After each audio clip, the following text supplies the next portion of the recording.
Assalamualaikum warahmatullahi wabarakatuh. Perkenalkan, nama saya Lidi Yuliana dengan NIM C1C018049, mata kuliah akuntansi keberlakuan. Di sini saya akan mempresentasikan materi yang berjudul metode riset. Baiklah, langsung saja ke materinya. Apa itu riset? Riset dapat disebut sebagai suatu usaha yang sistematis untuk mengatur dan menyelidiki masalah-masalah serta menjawab pertanyaan yang muncul yang terkait dengan fakta, fenomena atau gejala dan masalah tersebut. Selanjutnya, adapun tujuan riset, yang pertama untuk menggambarkan fenomena, yang kedua menemukan hubungan, yang ketiga menjelaskan fenomena, yang keempat memprediksi kejadian-kejadian di masa yang akan datang, dan yang kelima adalah melihat pengaruh satu atau lebih faktor terhadap satu atau lebih kejadian. Materi selanjutnya yaitu pengembangan desain. Di sini ada dua untuk pengembangan desain. Yang pertama, menentukan lingkup pengembangan. Lingkup pengembangan biasanya terbatas terhadap satu atau dua pertanyaan. Hal ini dilakukan karena berbagai alasan. Alasan biasanya adalah karena untuk menyelidiki setiap aspek dari suatu masalah bukanlah apa yang diinginkan, tidak praktis atau tidak mungkin. Desain pengembangan lain juga harus sejalan dengan penentuan lingkungan riset. Yang kedua yaitu data primer dan data sekunder. Data primer merupakan sumber data riset yang diperoleh secara langsung dari sumber asli atau pihak pertama. Data primer dapat berupa pendapat subjek riset atau orang, baik secara individu maupun kelompok, hasil observasi terhadap suatu benda atau fisik, kejadian atau kegiatan, dan hasil pengujian.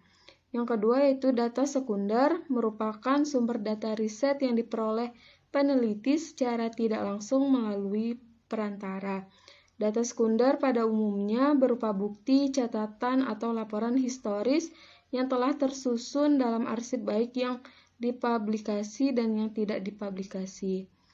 Untuk materi selanjutnya yaitu validitas dan keandalan dalam metode riset. Yang pertama, validitas. Validitas ada dua, yaitu validitas isi yang merupakan pokok pertimbangan untuk setiap pertanyaan yang diajukan dan diukur dalam istilah-istilah yang berhubungan dengan relevansi terhadap proses yang diukur. Yang kedua, validitas konstruksi adalah validitas yang berdasarkan pada suatu pertimbangan apakah hasil dari pengukuran tersebut sesuai dengan teori. Yang kedua yaitu reliabilitas atau keandalan. Suatu instrumen alat ukur yang andal menghasilkan alat ukur yang stabil di setiap waktunya. Aspek lain dari keandalan adalah akurasi dari instrumen pengukuran. Untuk yang selanjutnya yaitu metode pengumpulan data dalam metode riset. Data primer dapat dikumpulkan dengan cara mengamati perilaku, melakukan survei atau eksperimen laboratorium. Observasi berarti terlibat secara langsung atau tidak langsung dengan perilaku orang-orang yang dijadikan studi. Di sini ada dua. Yang pertama survei. Dalam survei tidak ada interaksi langsung antara seorang peneliti dengan responden. Data dikumpulkan dengan cara mengirimkan surat elektronik atau email, menelpon, atau memberikan serangkaian pertanyaan. Yang kedua yaitu observasi. Observasi merupakan proses pencatatan pola perilaku manusia, sesuatu hal atau kejadian yang sistematis tanpa adanya pertanyaan maupun komunikasi dengan individu-individu yang diteliti. Untuk selanjutnya yaitu memilih responden. Langkah pertama memilih responden adalah dengan cara menentukan populasi. Setelah populasi ditentukan, peneliti menentukan suatu sensus atau suatu sampel. Sensus adalah kegiatan untuk mencari seluruh informasi yang dikumpulkan dari setiap elemen dan populasi. Suatu sensus dapat dikatakan tepat ketika yang pertama populasinya kecil dan biaya pengumpulan data tidak melebihi biaya pengambilan sampel secara signifikan. Yang kedua, penting untuk mengetahui setiap unsur dalam populasi. Dan yang terakhir adalah resiko dalam perbaikan secara keseluruhan sangat besar.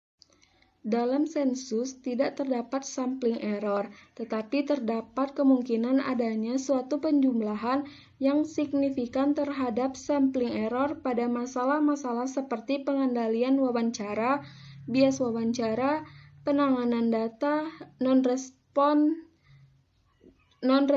bias, dan pertanyaan yang membingungkan. Ada dua jenis sampling, yaitu sampling probabilitas atau probability sampling dan sampling non-probabilitas atau non-probability sampling. Yang selanjutnya yaitu instrumen riset. Di sini instrumen riset ada dua. Yang pertama, menjamin kerjasama responden.